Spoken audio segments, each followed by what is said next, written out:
Ayan, hello guys, welcome po sa aking channel, Kuya Mike TV. Ayan, Michael Ledesma TV. Ayan, gusto ko lang bigyan kayo ng konting kaalaman para masagutan tong fill in the blank. Itong ayan, sika at saka sina. Ayan, ngayon babasahin natin. Ang sabi ni Ga ay Quenchanayo mani apa boyeyo. Sa English, are you alright? You look very sick. Yan. Ang sagot naman ni Na is Kyoresoyo Yultu nago muktu apayo. Sa English, I got blank, I have a fever and sore throat. Yan yung apat na pwede mo isagot, 1 to 4. Isa dyan yung tamang sagot. Ngayon, isa-isahan natin yan. Si number 1 is yak. Yak. Sa English niya ay medicine.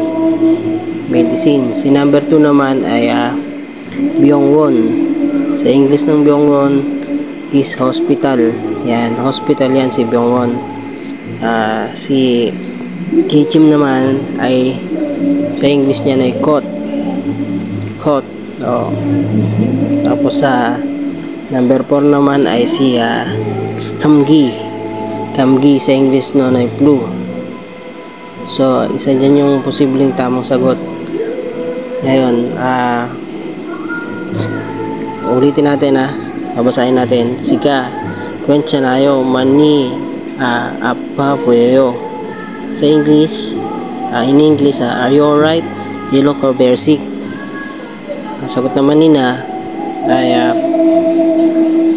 ay kyoresoyo yugtu nago mukto apayo. In English, I got black, I have a fever and sore throat. Guys, ang tamang sagot is si number 4, si kamgi, ay flu. Pag dinugtong mo sa sentence, I got the flu, I have a fever and sore throat.